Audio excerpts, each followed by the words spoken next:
Hey guys, Mozu with Negron Tech here, and welcome to my favorite build in Path of Exile, the pinnacle of melee combat and action RPGs, the Earthshatter Slammer, King of Slams, featuring the Slayer.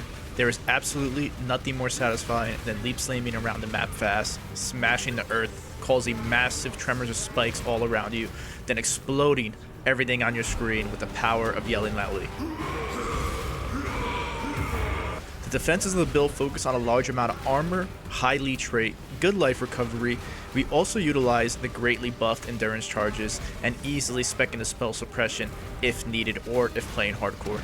Earthshatter is our main skill, a physical melee slam attack that damages an area in front of you, then sends out spikes around the initial area in different directions. These spikes then explode when we Warcry or use another slam onto them. With quality, we reach up to 18 spikes on the ground at once, which means you never want to overlap your spikes. You never want to Earthshatter more than 3 times in a row without Warcrying to explode your spikes. Thankfully, this has incredible synergy with Intimidating Cry, as with a passive notable, that'll exert 3 attacks. What is a Warcry? It is a very loud, angry man yelling, generating rage. But for real, Warcries give a multitude of different benefits that I'll explain shortly. So we can strive to have near 100% uptime on doubling our damage, as well as keeping the enemy intimidated for another 10% increased damage taken multiplier. This build also gets easy rage access thanks to the changes in 3.25, generating rage and melee hit, as well as on Warcry, giving us incredible rage generation and uptime at maximum rage. We'll also use Battle Mage's Cry, a Warcry that applies vulnerability, greatly increasing our damage. Seismic Cry is great utility in increasing our armor and providing an interrupt effect on enemies, as well as increasing our AoE. There's nothing better than stopping a boss in its track by screaming loudly. Next up is Enduring Cry, an incredible Warcry that gives us life regen, but more importantly, endurance charges. Even using this sparingly while mapping, you'll maintain your endurance charges, which is a huge defensive benefit.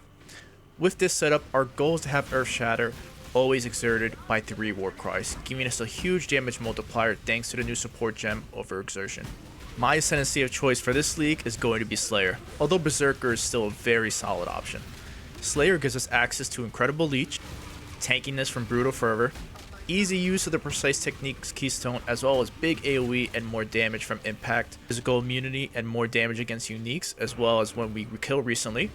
Headsman also gives us quality life due to increased attack and move speed after killing an enemy, making mapping a breeze, and the coolest ascendancy effect in the game, a 20% Q instantly culling and destroying our enemies. The ores we'll be utilizing in this build: Pride for enemies taking more physical damage, Determination for a big armor boost, Precision linked to Arrogance to help achieve Precise Techniques Keystone, Blood and Sands for stance swapping action, giving us on-demand damage or defense when needed, and Warbanner, revamped for 3.25 to no longer give a passive benefit, but requires no mana reservation now and provides a huge more multiplier when planting the banner when we get Valor. We'll generate Valor while in melee, but more importantly, we're going to generate Valor on Warcry, giving us access to consistent banner placement while bossing as well.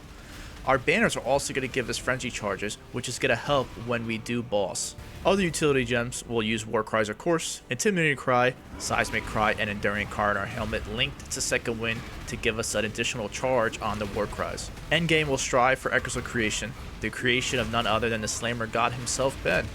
Our cast while damage take setup can be in gloves along with Molten Shell, with Leap Slam linked to faster attacks as well.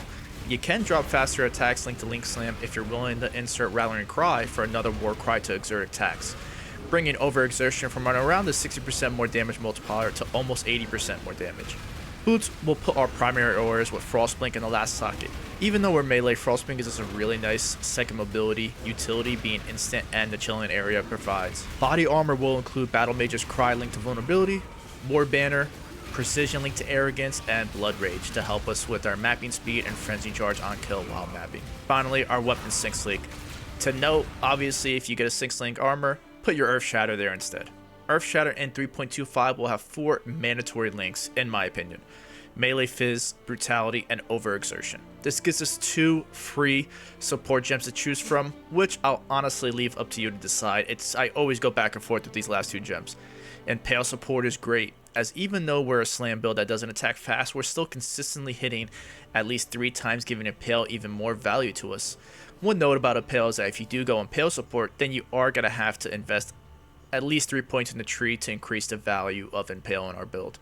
Pulverize is another incredible damage multiplier, but does reduce our attack speed, which is a bit painful to play without high attack speed investment. Honestly, I never use this gem until I get a high local attack speed roll on our weapon. Fist of War is a nice support as well, giving a huge damage multiplier every 1.8 seconds. I know a lot of people aren't big on Fist of War, but it's been a favorite of mine for a long time. There's always going to be small windows of downtime while playing Path of Exile, leaping around the map, moving around, dodging mechanics. Remember that every millisecond you aren't spending attacking in place that you're moving around, Fist of War gets innately that much stronger because the cooldown's coming up. Lastly, Close Combat and Ruthless are also good, although I much prefer Close Combat over Ruthless. And it's in 3.25 War Rewards. We get 1 passive point baseline. If we kill all the bandits, we'll get that second passive point. Illyria gives 15 flat, Ellie resists, Kraton gives 8% move speed, and Oak gives 40 flat life. I honestly think they're all good options. I think I'll be going with Illyria though on League Start. Pantheons will take Soul of Arakaali to provide good damage over time and recovery utility, and then I like taking Soul of Geirukan, giving reduced effect of shock. This combined with a rare jewel with reduced effect of shock suffix almost completely nullifies shock against us. Here are some general map mobs to avoid. The absolute impossible is going to be cannot leech from mobs. It is doable, but for me it's not even worth it. I put that in the impossible category instead of annoying. For annoying, reduce aura effect, reduce recovery effect, reduce armor, minus and max Ellie resist, and less accuracy rating are all very annoying to deal with, but they can be dealt with if you have to. So how do we really play the build and map? It's very, very simple. You leap slam around, you cast, or you attack with Earth Shatter, and then you war cry to explode your spikes, and you can see you just clear the whole screen. And this is as a Berserker, this is not Slayer with increased AoE innately that we'll get with that Ascendancy. So it's very, very simple to play. Now for an actual proper damage combo, what's going to happen is that we're going to do a sequential combo where we're going to do a 1-2-3, 1-2-3, 1, 1-2-3. It's really just a 1-2-3, 1-2-3, 1 repeat. And what that means is that 1 is going to represent Intimidating Cry. Intimidating Cry exerts 2 attacks, but with a mastery, it's going to exert, well, passive notable, it'll exert 3 attacks. So you'll Intimidating Cry once, your next 3 attacks will be exerted. Then you're going to Seismic Cry. Seismic Cry in the next patch will do 7 attacks, but let's just pretend it does 6. It will overlap, no big deal. Then we have Battle Mage's Cry. Battle Mage's Cry, again, it does 5, but with the +1, it'll be 6. So we'll go really in any order, but I like to just do 1 Intimidating Cry, 2 Seismic Cry, 3 Battle Mage's Cry, 1, 2, 3. You're going to attack 3 times with Earth Shatter. Remember, you never want to attack more than 3 times with Earth Shatter because you're not going to go over the 15 to 18 spikes if you have the quality. And then what I like to do, all those attacks are going to deal double damage, and you Intimidating Cry once. That's going to explode the spikes. They're all going to deal double damage. And then your next 3 attacks again are going to deal double damage again. And because Battle Mage's Cry does 6 attacks, Seismic Cry 7, you're still going to have that second set of Earth Shatter attacks be exerted by 3 attacks doing double damage. With overexertion, it's going to be very, very strong, obviously. It's going to be very, very good. As I said earlier, if you want to put Rallying Cry in your setup, you can do that too. And you can go from almost 60% more to 80% more with Earth Shatter. So with Second Wind, we have very, very good uptime, even as a Slayer, with the cooldown reduction from the tree. But that's pretty much it. I like to do it 1, 2, 3, 1, 2, 3 with Earth Shatter, 1, 1, 2, 3, right? If we're attacking, we're leeching, and you have the mana, but that's pretty much the combo, guys. Very, very simple. Now, this only really applies to tough rares, uniques, and bosses.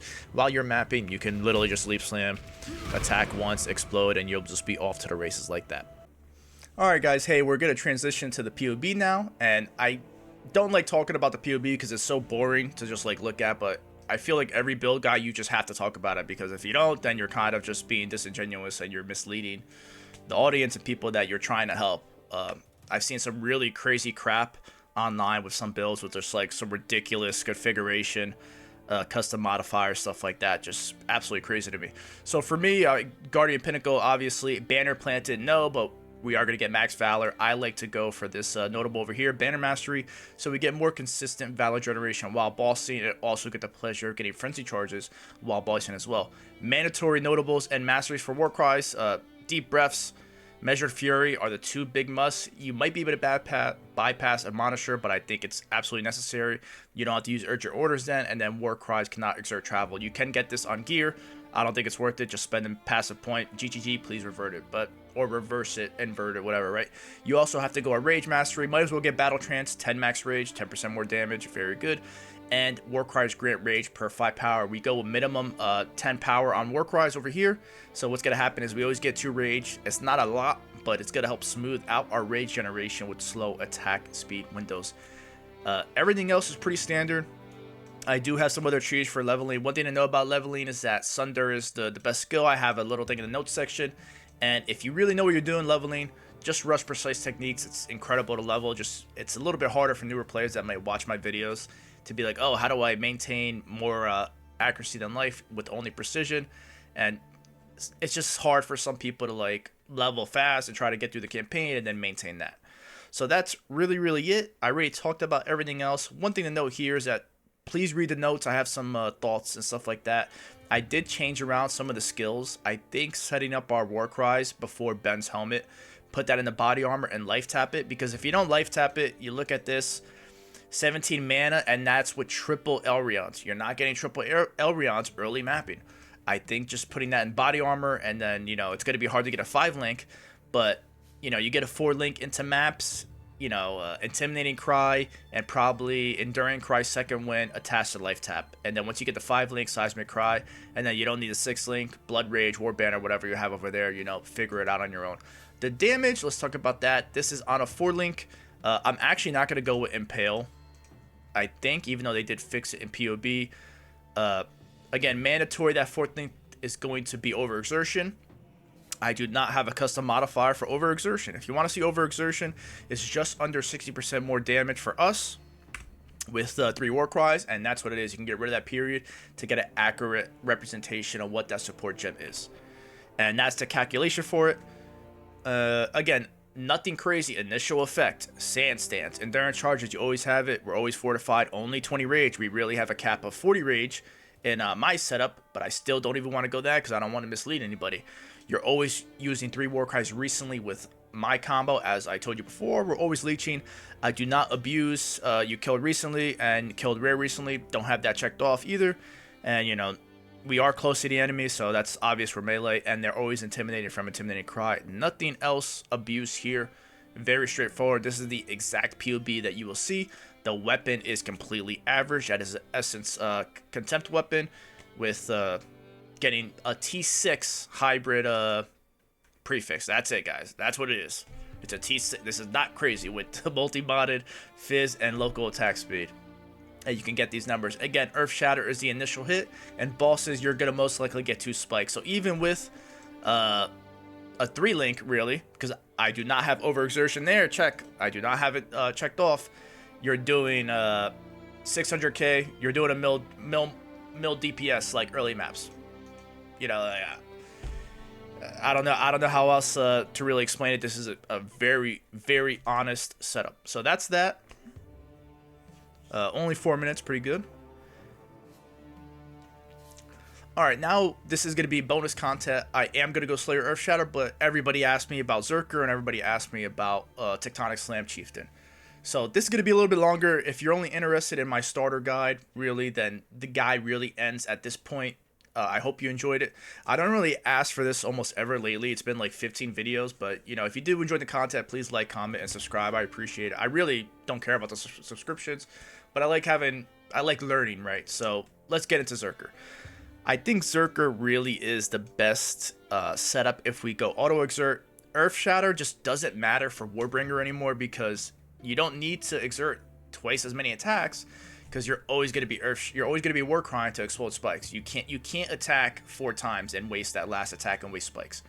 It's not mechanically sound, and it's not the smartest thing to do, right? So I think the best setup would be to do, I have setups for everything.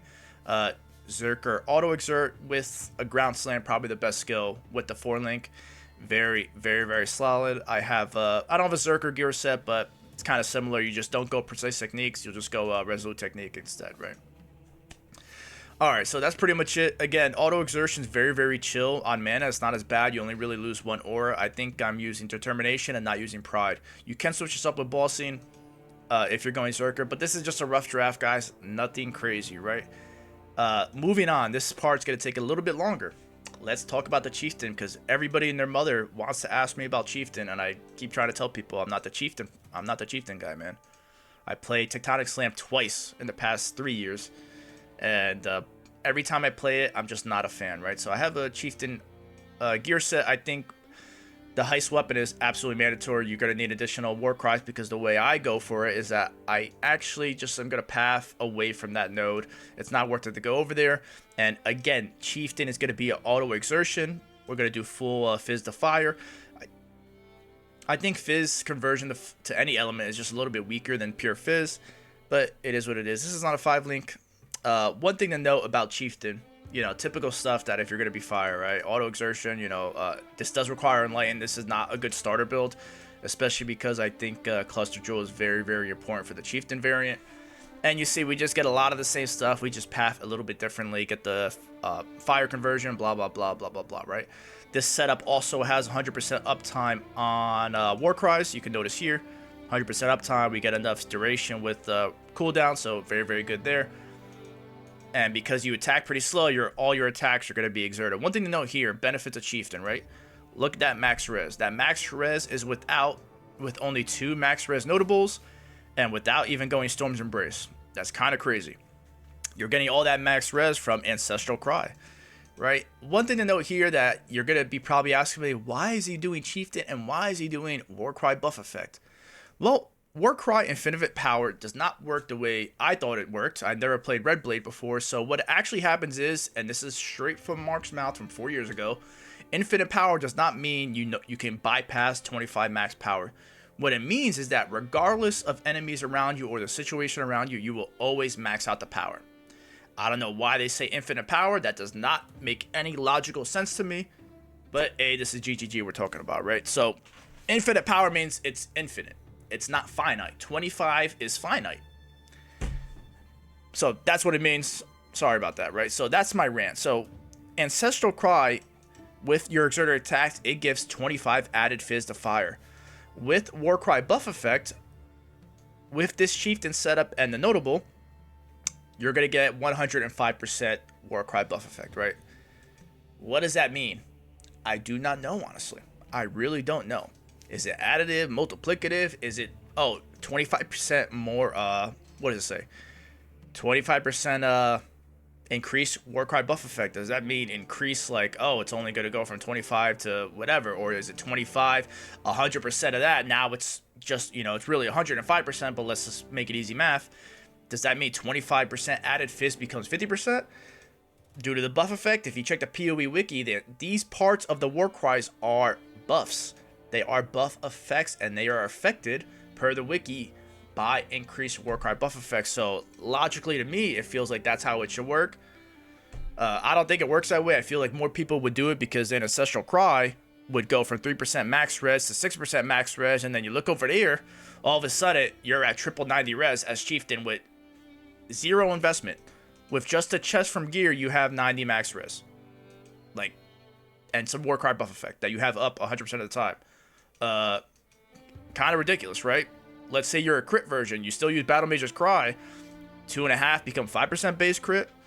Warning Call, you get max power. You get a whole bunch of charges. Very, very, very good. It's kind of nuts, right? 25% more armor become 50% more armor. I don't know the answer to that. I actually spent probably a half an hour before getting this video out trying to find the answer, and I couldn't find it. Like, does the increased buff effect actually take it from 25 to like 50? Does it take 25 to 30? Like, I don't know. Hopefully somebody smarter than me in the comments can correct, well, not correct me because I'm not telling you what it is. I'm asking the question. Hopefully somebody can answer me in the comments. So that's that. I think if that doesn't apply, then just skip all the buff effect crap. Maybe Infinite Power sucks. I don't know, right? But that's the Chieftain variant. I think it's has some potential, especially late game. But I think it's not a good starter. I think if you start Chieftain, Tectonic Slam, you're gonna have a rough time. Like, every time I play Tectonic Slam, only real twice with good investment over the years and solo self-found, because that's what I play. it's been very lackluster compared to Zerker Earthshatter and some other melee variants. So that was the Chieftain bonus section. I hope you guys actually really enjoyed it. I tried my best to edit it early on and make it not like a painful video to watch. And that's pretty much it. I think I asked for comments and subscriptions. I'm not going to bore you guys again. If you have any questions, again, please let me know in the comments. I would love to answer you guys. I'll be starting Slayer, Earthshatter, and I will be pressing buttons and getting Arthurius in my hands, happily. Mozo and Negron Tech here. Have a good one, guys.